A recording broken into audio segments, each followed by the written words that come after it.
Bonjour à toutes et à tous. Je suis ravi de vous retrouver pour ce nouveau point de presse que j'ai la chance de présenter. Nous commencerons avec un point sur les actualités du ministère des Armées et des Anciens Combattants. Nous poursuivrons ensuite avec le focus thématique. À ce titre, nous accueillons l'ingénieur en chef Arnaud Maury, animateur du pacte drone aérien de défense au sein de la DGA. Il présentera l'action menée par la DGA auprès des industriels pour répondre aux besoins des forces. Il reviendra dans le cadre de l'exercice Orion 26 sur la livraison aux forces de drones Harmattan AI, premier résultat concret de l'adoption du pacte drone en juin 2024. Ensuite, le colonel Guillaume Vernet, porte-parole de l'état-major des armées, fera un point sur les opérations militaires françaises. Enfin, pour terminer, un point sur les Jeux olympiques d'hiver 2026 avec le capitaine Édouard Billet, commandant du bataillon de Joinville. Il présentera le soutien apporté aux athlètes par le Centre national des sports de la défense et un bilan de leurs performances. Avant de débuter, je souhaite rendre plusieurs hommages. Tout d'abord, un hommage à l'engagé volontaire sous-officier Titouan Langlais, décédé jeudi 12 février lors d'un accident survenu dans le cadre de sa formation à l'École nationale des sous-officiers d'active. Âgé de 18 ans, il était spécialisé dans les systèmes d'information et communication. Il suivait la formation initiale des sergents à Saint-Mexan-l'École. La DICODE s'associe sincèrement à la peine de sa famille, de ses proches et de ses camarades de promotion. Je souhaiterais également rendre un hommage au sergent-chef Thibaut Breteau, mécanicien armement au sein de l'armée de l'air et de l'espace. Déployé en opération extérieure depuis le 16 janvier 2026 au Levant, il est décédé accidentellement en opération dans l'accomplissement de sa mission. La DICODE tient à renouveler l'expression de sa profonde compassion et à affirmer son entière solidarité envers sa famille, ses proches et ses frères d'armes. Enfin, je souhaite rendre hommage au brigadier Alexandre Langbin, engagé volontaire au sein de l'armée de terre depuis le 3 décembre 2024 et affecté au 35e régiment d'artillerie parachutiste à Tarbes. Major de sa formation initiale, récemment promu brigadier et engagé dans le cadre de l'opération Sentinelle à Paris, il est décédé ce matin alors qu'il servait avec courage et détermination. La DICODE adresse ses condoléances les plus sincères à sa famille, à ses proches et à l'ensemble de ses camarades et partage leur douleur.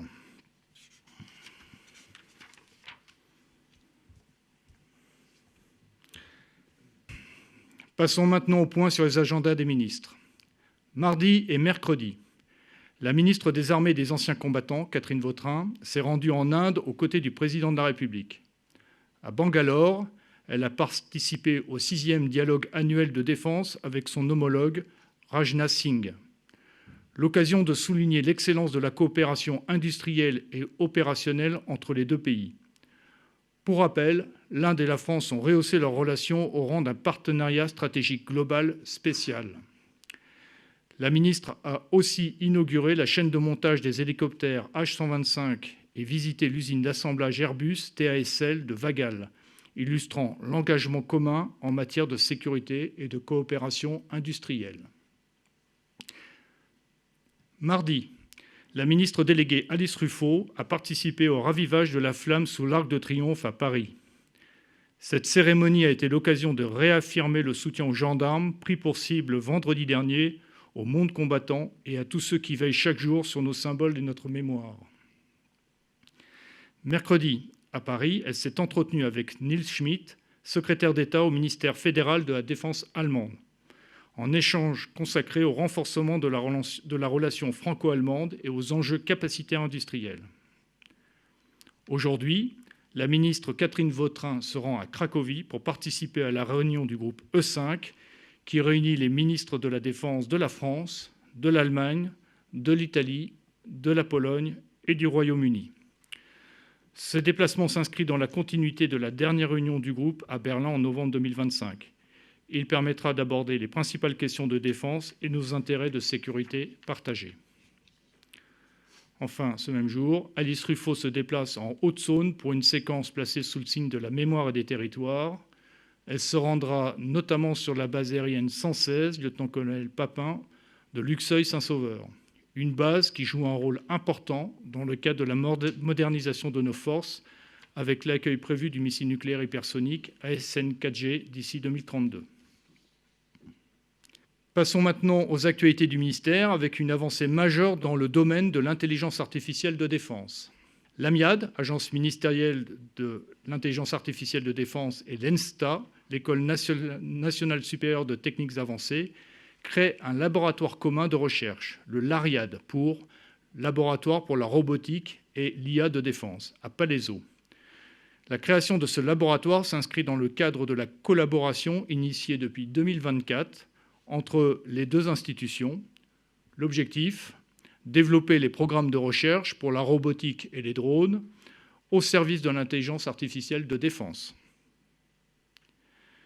La Marine nationale renforce ses capacités avec la livraison du 18e et dernier Atlantique II modernisé au standard 6, un atout clé pour la lutte anti-sous-marine et la protection des forces navales. Livré le 17 février sur la base de Lambouillet, cet aéronef de patrouille maritime joue un rôle central dans la lutte anti-sous-marine. Il contribue directement à la protection des sous-marins nucléaires lanceurs d'engins et à la sécurisation des forces navales en opération. Capable d'agir du littoral au grand large, il participe à la maîtrise du milieu aéromaritime. Il peut appuyer des opérations terrestres et conduire des missions de renseignement. Sa modernisation, centrée sur le système de combat, lui permettra de faire face à des menaces sous-marines, de surface ou terrestres. Un point presse aura lieu le 4 mars à Lambouillet, en présence du vice-amiral Desfougères, commandant de la force de l'aéronautique navale. Après l'aéronaval, passons maintenant au domaine amphibie. Déployé en Atlantique pour l'exercice Orion 26, le porte-hélicoptère amphibie Tonnerre fait escale à Saint-Nazaire du 17 au 22 février. Ce samedi, le Tonnerre sera accessible au public. La Marine proposera des visites des services du bord, des expositions de matériel, des diffusions de films ou encore des ateliers métiers pour se glisser dans la peau des marins. Une visite dédiée à la presse est également prévue samedi à 10h à l'entrée de la Forme Joubert du port de Saint-Nazaire. 23 ans après sa construction dans ce même port, le Tonnerre revient à ses sources. Il restera donc à quai jusqu'au 22 février. Pour plus d'informations sur ces deux actualités, je vous renvoie vers les équipes du CIRPA Marine. À partir de ce samedi et jusqu'au 1er mars, le Salon international de l'agriculture ouvre ses portes à Paris, à Porte de Versailles. Pour la deuxième année consécutive, le 132e régiment d'infanterie cynotechnique participera au salon avec son propre stand. Les visiteurs pourront apprendre à réaliser une muselière avec un simple lacet, à effectuer un bandage à l'œil ou à la patte, à porter un chien blessé, à prendre son pouls ou encore à détecter une déshydratation. Ces démonstrations seront interactives. Le public, notamment les familles et les enfants, sera invité à participer et à poser des questions en direct. Enfin, du matériel spécifique cynotechnique sera présenté sur le stand, comme des harnais, des trousses de secours pour chiens. Mais l'armée de terre ne sera pas la seule représentée au Salon de l'agriculture. Le commissariat des armées y participera également avec l'organisation de 2 tables rondes sur le thème de la souveraineté alimentaire. Elles se tiendront le 27 février de 10h à 11h30, puis de 15h à 16h30. Enfin, une note aux rédactions a été diffusée à ce sujet. Les équipes cynotechniques de l'armée de l'air et de l'espace participeront elles aussi au salon avec des démonstrations dynamiques. Changeons d'univers, intéressons-nous maintenant à la cyberdéfense. Du 1er au 28 février, le régiment de cyberdéfense participe à l'exercice DEFNET 2026 dans le cadre d'Orion 2026. À travers des exercices réalistes et collaboratifs, les militaires s'entraînent à réagir efficacement aux menaces cyber et à assurer la sécurité de la nation dans un environnement stratégique de plus en plus complexe. Plusieurs scénarios d'entraînement à la haute intensité sont mis en œuvre, depuis la détection et la remontée d'incidents sur le terrain, la protection des systèmes de l'aviation légère, la coordination des réponses du niveau tactique au niveau stratégique, jusqu'à la sécurité des systèmes qui gèrent le matériel militaire. Chaque scénario permet aux équipes de détecter, analyser et neutraliser des attaques informatiques simulées afin de protéger les systèmes et garantir la continuité des opérations. Passons maintenant à l'exercice Mandarin. Cet exercice est organisé par l'armée de l'air et de l'espace.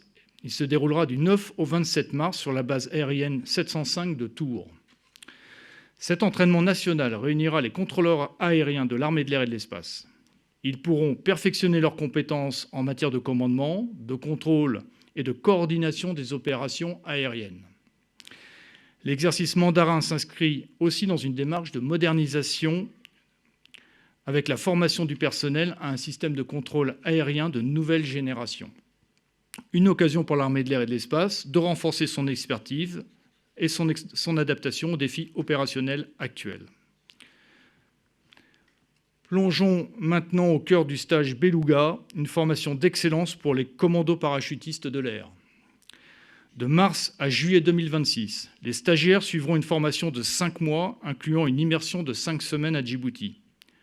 Cette étape leur permettra de se familiariser avec les procédures et les techniques d'action en milieu désertique.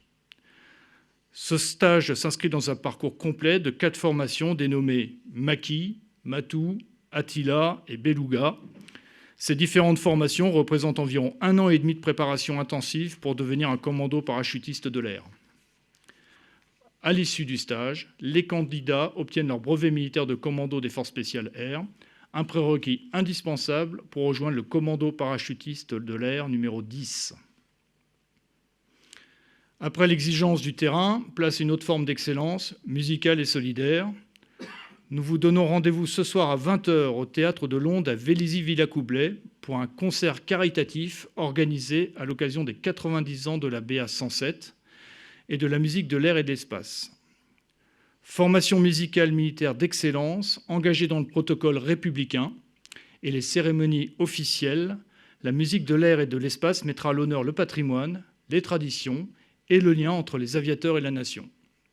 Ce concert revêt également une dimension solidaire. L'intégralité des recettes sera reversée à la Fondation des œuvres sociales de l'air. Enfin, ce dimanche 22 février, à 17h25 sur LCP Assemblée nationale, je vous invite à découvrir un nouveau numéro du Journal de la Défense, intitulé « Des femmes aux commandes ». Ce reportage mettra en lumière des jeunes femmes officiers qui occupent ou se préparent à prendre des postes à haute responsabilité dans les armées. Ces femmes incarnent l'excellence militaire au travers de parcours audacieux, parfois sinueux, mais toujours inspirants, que nous vous invitons à découvrir. Nathalie, Anne, Heidi et Laurélie. Reconnus et respectés. Dans leur unité ou sur le terrain, ce sont des chefs militaires. Elles se préparent pour certaines aux plus hautes responsabilités dans les armées. Je ne le vois pas comme un choix entre la vie familiale et la vie professionnelle. C'est plus un équilibre plutôt que des freins. Elles sont des exemples au parcours inspirant pour les générations futures. Le Journal de la Défense, des femmes aux commandes, dimanche à 17h25. Ceci conclut les actualités du ministère. Avez-vous des questions? En audio? Très bien. Bien, donc poursuivons. Dans un contexte marqué par le retour des conflits de haute intensité, nos armées poursuivent leur transformation pour se préparer à faire face à des engagements plus durs et technologiquement plus exigeants. L'exercice interarmé et interallié Orion 26 s'inscrit pleinement dans cette dynamique. Les drones et les munitions téléopérées occupent désormais une place centrale sur le champ de bataille. Ils ne sont plus seulement des moyens de renseignement ou d'appui. Ils structurent la manœuvre opérationnelle en contribuant à la détection des menaces, à l'appui des unités, à la désignation d'objectifs et à la destruction des cibles. À l'occasion d'Orion 26, nous voyons le premier résultat concret du pacte drone lancé en juin 2024. La livraison aux forces de drones du combattant fabriqués par la société française Harmattan AI. Ils sont un exemple de l'action menée avec nos industriels pour répondre aux besoins opérationnels. Pour expliquer plus en détail ces enjeux capacitaires et la massification des commandes de drones, je laisse maintenant la parole à l'ingénieur en chef Arnaud de la DGA. Monsieur l'ingénieur en chef, c'est à vous. Bonjour à tous. Mon général, mesdames, messieurs, je suis l'ingénieur en chef des études et techniques de l'armement Arnaud Maury. Je viens vous présenter comment le pacte drone aérien et l'action de la DGA au travers du pacte drone aérien permet de relever les défis de la massification de l'emploi des drones et le développement de filières nationales ou européennes dans ce domaine, et je le ferai au travers de l'exemple de l'acquisition des drones Delco pour l'exercice Orion 26. Je reviens brièvement sur l'évolution de la conflictualité, sur la réapparition des conflits de haute intensité. La guerre en Ukraine a révélé au grand public l'usage des drones dans le domaine militaire, et en particulier des drones de contact, les drones de moins de 150 kg. Non seulement leur utilisation, mais on a pu observer dans ce conflit la massification de leur utilisation. La massification qui a été rendue possible puisque ces drones sont des objets duals. Ils se sont développés ces 10 dernières années avec des usages civils et les filières industrielles ont été récupérées pour s'en servir dans le domaine militaire. Ces drones sont à la fois des nouveaux moyens d'observation, mais aussi des moyens d'action. Lorsqu'on leur adjoint une tête militaire, ils deviennent des munitions téléopérées, utilisées en très grande quantité sur le théâtre ukrainien, mais sur les autres théâtres d'opération également. La DGA en a pris la mesure et a commencé à doter les armées en conséquence. Je reviendrai sur les enjeux de la massification et de l'accélération. Il faut savoir que depuis déjà plus de 10 ans, la DGA commande des drones au profit des armées, plusieurs centaines par an, et avec une base industrielle et technologique de défense qui en produisait à ces cadences, quelques centaines par an, c'est-à-dire que chaque industriel ne dépassait pas les 200-300 exemplaires par an. Or, aujourd'hui, nous devons accélérer les commandes et surtout les massifier. Et avec ces commandes, le deuxième enjeu, aussi pour les forces armées, sera de les mettre en usage, d'adapter la doctrine, d'essayer et de les mettre en œuvre. Ces réflexions, en 2024, m'ont conduit avec mes homologues des forces et Claude Chenuil du J4, qui co-anime avec moi le pacte drone, comment utiliser cette massification et comment s'en servir. On a eu l'idée de l'exercice Orion 26 qui se profilait, se disant que c'était une excellente occasion d'essayer l'usage des drones à grande ampleur. Nous étions alors à 1 an de l'exercice. En envisageant d'utiliser des drones sur l'exercice Orion 26, nous avions un enjeu de coût, puisque si l'on voulait doter en masse, j'enfonce peut-être une force ouverte, mais lorsqu'on achète un drone à 1 000 €, c'est pas cher. Quand on en achète 1000, ça coûte 1 million. En multipliant les commandes par 1000, on change de référentiel. Donc pour cet exercice, nous avions un enjeu de coût, et surtout des drones d'exercice, où on voit en Ukraine, c'est des drones qui sont très souvent sacrifiés. Donc il fallait que les armées aient conscience qu'elles avaient le droit en exercice d'employer leurs drones et de les sacrifier. Ce qui emmène vraiment sur le challenge des coûts vers l'industriel. C'est-à-dire qu'un drone militaire protégé, l'ordre de grandeur, c'est 10 à 20 000 €. Si on voulait en mettre 1000 pour l'exercice Orion 2026, nous aurions dû dépenser 15 à 20 millions d'euros. Nous avons donc pris en compte cette contrainte et on s'est dit comment faire. Fin 2024, c'était aussi la première réunion plénière du pacte drone qui se profilait. Le pacte drone aérien de défense, il a été lancé par le ministre des Armées Sébastien Lecornu en juin 2024 lors du salon Eurosatori. Sa première phase de recueil de tous les industriels a duré environ 6 mois. Et en décembre 2024, nous avions environ 100 participants au sein du pacte drone. Aujourd'hui, nous en sommes à 170 participants, plus de 170 sociétés qui participent au pacte drone. Et comment elles participent, comment s'articule le pacte drone? Eh bien, c'est un forum d'échange État-industrie, et quand je dis État, enfin ministère des Armées, industrie, avec à la fois les forces armées, la DGA et les industriels. Et c'est vraiment un forum d'échange complètement libre qui réunit des startups comme des grands groupes industriels et qui permet de faire se croiser le besoin militaire et les capacités industrielles. Et donc, je l'ai dit, cette réunion plénière se profilait. Et donc, en décembre, nous avons eu l'idée, un peu folle à l'époque, beaucoup nous prenaient pour des fous d'ailleurs, de produire 1000 drones à moins de 1000 € en moins d'1 an. Le nombre de 1000 a été défini en envisageant de doter toutes les unités ou les sous-unités, les groupes de combat, que chaque petit groupe de soldats puisse avoir un drone dans son sac à dos et s'en servir. Au travers du pacte drone, nous avons donc lancé un appel à idées. Nous avons dit, dites-nous sous un mois si vous avez quelque chose en stock ou dans vos projets qui permettent d'atteindre cet objectif. Les industriels nous ont rendu des white papers, nous ont dit voilà, on a eu presque une trentaine de réponses. Et on les a reçus très rapidement, on a fait des speed meetings avec l'industrie en leur disant ok, est-ce que vous êtes vraiment prêts? Est-ce que vous avez un produit en stock? Et comment vous y arriverez?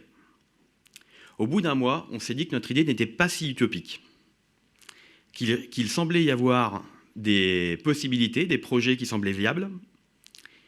Et puis, en questionnant la BITD au travers de nos échanges, non seulement qu'il y avait des projets viables, mais dans le domaine des drones, je ne vous cache pas que l'industrie, jusqu'en 2022-2023, était quand même très centrée sur l'Asie du Sud-Est.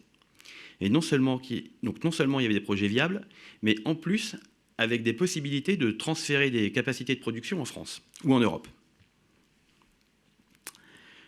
Dès février, nous avons donc lancé une procédure d'acquisition, un appel à candidature européen, pour réaliser ces 1000 drones en moins d'1 an, à un prix qu'on allait découvrir lors de la procédure. Nous avons donc volontairement stimulé la production de cartes électroniques. Nous avons imposé, pour des contraintes de sécurité d'approvisionnement, que les cartes électroniques de contrôle des drones soient fabriquées en Europe.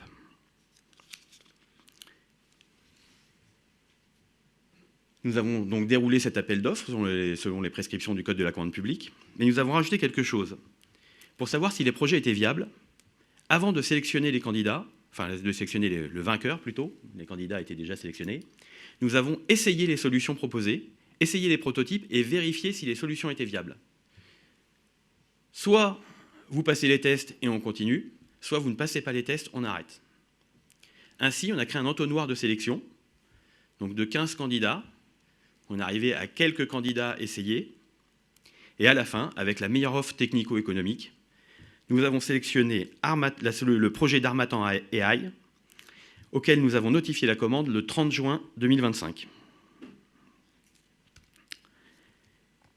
C'est ensuite suivi une phase industrielle. Alors, qui dit phase industrielle ne dit pas une intervention de la DGA, parce que nous avons vraiment coopéré avec l'industrie, nous les avons accompagnés, nous leur avons transmis nous avons plutôt échangé nos connaissances en gestion de projet, en maîtrise des risques, avec l'objectif final de finir de produire les drones avant la fin de l'année. Cette phase industrielle peut sembler longue, mais elle comprend les approvisionnements, la mise au point du prototype, la mise en place d'une chaîne de production. Grande nouveauté dans le domaine des drones, on n'avait jamais produit autant de drones en si peu de temps en France. Et puis, durant cette phase-là, on a aussi préparé les réceptions, préparé les livraisons, puisque vérifier 1000 drones, vérifier le bon fonctionnement des 1000 drones, ça s'anticipe, c'est le rôle du service de la qualité de la DGA, le service de la performance industrielle et de la qualité. Ce qui nous a permis, dès fin octobre, d'avoir les premières livraisons des drones, les premiers de série. De octobre à décembre, les 1000 drones ont été produits et la production s'est terminée le 24 décembre. Ce qui a permis au service de la DGA de vérifier la qualité des livrables et de permettre l'envoi vers les armées de l'ensemble des 1000 drones dès le mois de janvier. Premier objectif atteint. La suite. Déjà, on va profiter d'un retour d'expérience sur Orion. C'était le but de l'opération. Déployer massivement ces drones. Les unités se sont formées au mois de janvier et continuent à se former à l'école des drones et pourront utiliser ces drones lors de l'exercice. Le retour d'expérience organisé par la section technique de l'armée de terre nous permettra de prendre en compte les évolutions de besoins, les points à améliorer lors de nos prochaines acquisitions de drones. Un autre retour d'expérience de cette opération, ce sont les nouvelles méthodes de travail à la DGA. Comment coopérer État-industrie. Le pacte drone en a été un vrai révélateur. Avec des échanges ouverts avec l'industrie, on a pu adapter notre projet à l'ambition de livrer les 1000 drones avant la fin d'année. On a adapté le niveau de performance, Ce ne sont pas les meilleurs drones, mais par contre, ils ont été tous livrés avant la fin de l'année et ils ont coûté moins de 1 000 € à l'unité. Cette méthode, si elle est illustrée par Delco aujourd'hui, a servi à un autre projet qui a été notifié, lui, en fin d'année dernière, sur les munitions téléopérées longue portée, qui a suivi la même démarche. Et ça va se poursuivre avec le lancement de nouveaux projets dès le début de cette année. Le pacte drone a déjà été sollicité pour 5 autres projets. Et nous allons continuer également, non seulement de stimuler la production et la massification des commandes, mais aussi de stimuler la production des composants souverains ou européens dans le domaine des munitions téléopérées et des drones. Donc on adapte toujours avec un enjeu, c'est adapter le aller vite et la production souveraine ou européenne. Typiquement sur Delco, je vais prendre l'exemple des moteurs électriques. Oui, aujourd'hui, il n'y a pas de filière européenne de moteurs électriques de drones. Donc les drones Delco, ce ne sont pas des moteurs européens. Mais la stimulation de la BITD, le fait d'échanger au sein du pacte drone sur cette problématique, aujourd'hui, on voit des initiatives industrielles françaises pour résoudre ce problème. Et tout l'enjeu de la DGA, c'est de faire en sorte que lorsqu'il y a des filières disponibles, on les active par des appels à projets qui imposent la souveraineté ou plutôt l'européanisation sur le domaine. Enfin, un dernier point sur la massification des drones. C'est beaucoup plus de drones, mais avec un nombre d'utilisateurs qui reste assez constant. Donc l'autre perspective, c'est comment utiliser tous ces drones en déchargeant les opérateurs. Et là, j'ouvrirai sur l'apport très probable de l'IA, à la fois pour l'automatisation des vols, mais aussi l'automatisation de l'exploitation des drones. L'IA permettrait d'apporter une décharge cognitive des opérateurs en leur apportant la meilleure information, en présélectionnant les informations dont il a besoin. Et ce sujet est déjà en cours de traitement au sein du pacte drone. J'en ai fini. Avez-vous des questions ? Bonjour, Laurent Grandguillot, RAIA. Une petite question sur l'AI au niveau des drones. Justement, vous parliez de souveraineté tout à l'heure. Le marché est quasiment complètement intégré par NVIDIA, qui est un fournisseur américain. Est-ce qu'on a une alternative en Europe sur les APU, les GPU, sur toute cette partie-là ? Ce n'est pas mon domaine de compétences. Aujourd'hui, il y a l'agence ministérielle de l'IA, de l'intelligence artificielle de défense, qui traite ce sujet, qui est à ce sujet, mais c'est chez eux et non chez moi, sur la partie composants. Bonjour, Christophe Villon pour le magazine Airfan. Petite précision, vous avez évoqué tout à l'heure, monsieur, les cartes électroniques donc fabriquées en Europe. Est-ce qu'il y a une partie en fait fabriquée en France ? Merci. Pardon, j'ai pas entendu la fin de la question. Sur les cartes électroniques fabriquées en Europe, est-ce qu'il y a une partie qui est fabriquée en France ? En l'occurrence, oui, il y a des filières françaises. D'accord. C'est uniquement des PME, des ETI ou... Il y a de tout, puisque vous avez à la fois des phases de prototypage, enfin, donc là, l'industrie du drone, en phase de prototypage, se tourne plutôt sur des PME spécialisées dans ce domaine. Et à contrario, lorsqu'elle passe en production série, elle s'appuie sur des ETI spécialisées de la production de cartes électroniques. Merci, monsieur l'ingénieur en chef, pour cette présentation. Je vous propose de passer maintenant sur les opérations militaires françaises avec le colonel Guillaume Vernet. Merci mon général, bonjour à tous et à toutes. Et je vous propose de débuter ce tour d'horizon des opérations dans l'Hexagone où les armées françaises sont pleinement engagées dans la préparation à la haute intensité tout en faisant face aux événements climatiques en soutien des services de l'État. Alors, on va commencer par revenir sur la fin de semaine dernière où l'exercice interarmé et interallié Orion 26 a donné lieu à un débarquement amphibie d'ampleur dans la baie de Quiberon, illustrant la préparation des armées françaises à des engagements majeurs en environnement contesté. Alors, 2 porte-hélicoptères amphibies ont permis la projection sur la plage de Cairnevest de 500 militaires de la 9e brigade d'infanterie de marine, la 9e BIMA, et de 70 véhicules aux côtés d'une section brésilienne. Malgré des conditions météorologiques exigeantes, l'ensemble des objectifs a été atteint. La frégate italienne Andrea Doria a assuré la défense aérienne et le contrôle des moyens engagés, des moyens aériens engagés, appuyés par des drones et des hélicoptères Gazelle et NH-90. Une embarcation de la marine suédoise de type CB-90 a sécurisé la zone de débarquement. Mobilisant l'ensemble des composantes, y compris un état-major interarmé et multinational, cette séquence a également vu la participation du groupe aérien embarqué, le GAE, d'une frégate de défense et d'intervention, d'un bâtiment ravitailleur de force. Ce dernier a réalisé un double ravitaillement à la mer au profit du destroyer britannique Dauntless et de la frégate néerlandaise De Ruyter, ce qui confirme l'interopérabilité et la maîtrise logistique du dispositif. De son côté, le groupe aéronaval, qui était parti de Toulon le 27 janvier dernier, vient d'achever sa participation à l'exercice Orion 26, conduit en zone atlantique. Pièce maîtresse pour la maîtrise des espaces aéromaritimes et la projection de puissance, le GAN entre à présent dans sa mission baptisée Lafayette 26, au cours de laquelle il opérera notamment en Atlantique Nord. En parallèle, les armées demeurent engagées en appui des autorités civiles à la suite d'événements climatiques majeurs. En Savoie, le 17 février, suite à une avalanche dans le secteur de la Rivine, à proximité de la station de Valloire, des détachements du 2e régiment étranger du Génie et du 93e régiment d'artillerie de montagne ont été mobilisés pour participer aux opérations de recherche et de sauvetage. Dotées de compétences spécifiques en milieu montagneux, ces unités ont agi en coordination étroite avec la gendarmerie et les services spécialisés. On passe à la Gironde où, suite à des inondations qui ont frappé l'ensemble de la région Nouvelle-Aquitaine et sur réquisition de la préfecture, 25 militaires de l'opération Sentinelle ont été déployés dans le bassin de l'Aréole dès le 14 février. Des militaires du Génie les ont relevés et contribuent aux opérations de sécurisation et de déblaiement des accès en étroite coordination avec les forces de sécurité intérieure. Par leur capacité humaine et matérielle, les armées françaises démontrent leur aptitude à intervenir rapidement sur l'ensemble du territoire national en soutien des services de l'État face aux catastrophes naturelles et aux situations d'urgence.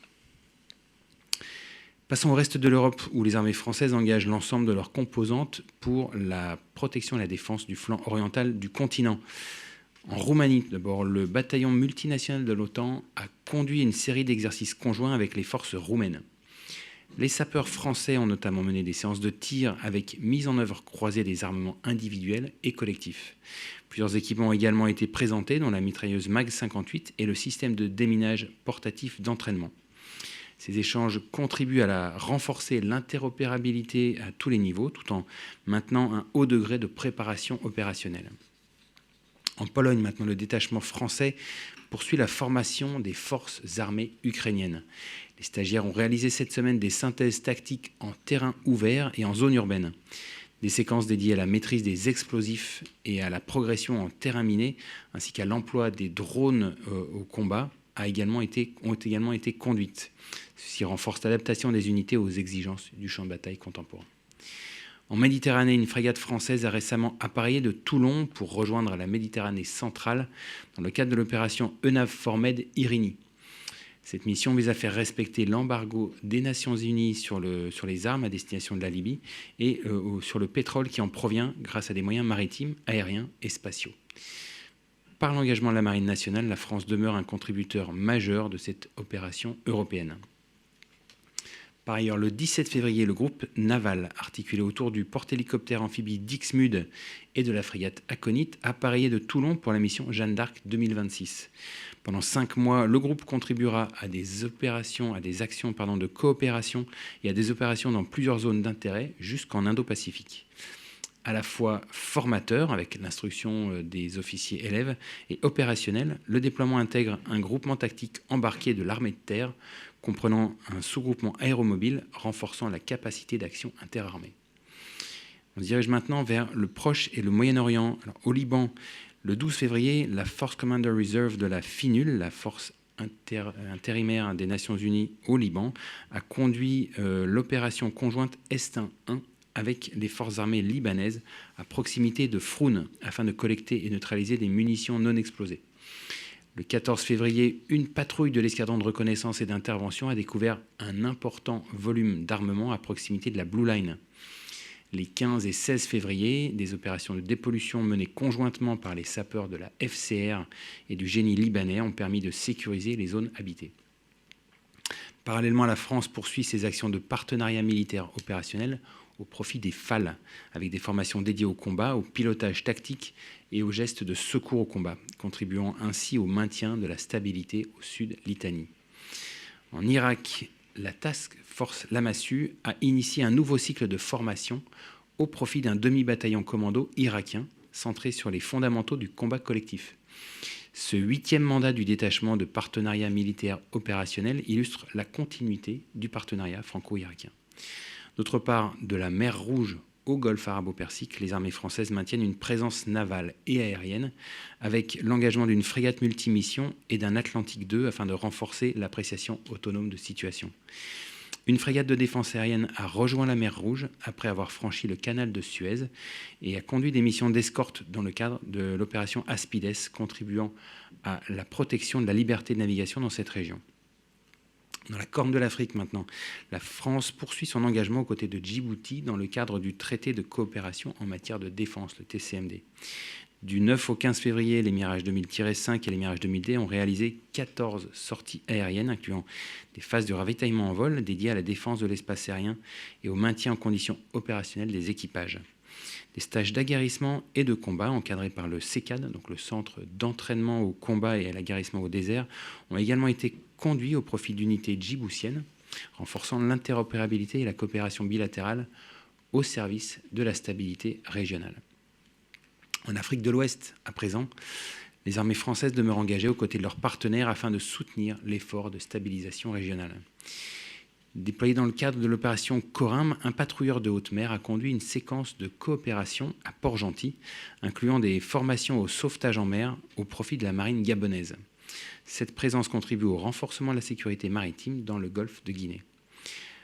En Afrique centrale et en Afrique de l'Ouest, le détachement Tandem 2601 poursuit ses actions de partenariat. Au Gabon, la formation combat aux forêts au profit des élèves de l'École nationale de formation des officiers de Mandilou renforce les capacités de commandement, tandis que des formations spécialisées au tir de précision et à la visite de bâtiments en mer se poursuivent. En Côte d'Ivoire, les actions de partenariat ont porté sur le combat en zone urbaine et les savoir-faire techniques au profit du bataillon d'infanterie de montagne de Maine.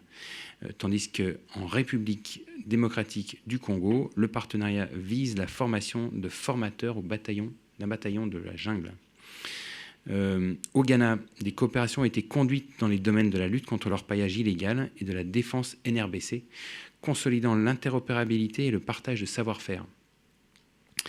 Plus à l'est, maintenant, en zone Indo-Pacifique, les armées françaises s'engagent pour porter assistance aux populations et participer à la lutte contre les trafics illicites. À Madagascar, tout d'abord, à la suite du passage des cyclones Fitia et Gézani, les armées françaises sont engagées dans une mission d'assistance humanitaire à la demande des autorités malgaches.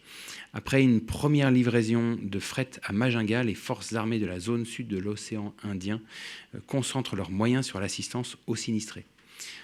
Un bâtiment de soutien d'assistance outre-mer a ainsi acheminé 15 tonnes de fret à Soalala, tandis qu'un patrouilleur outre-mer s'est rendu au port de Toamasina avec une équipe de plongeurs afin de mettre à la disposition des autorités malgaches leur capacité d'évaluation des infrastructures portuaires.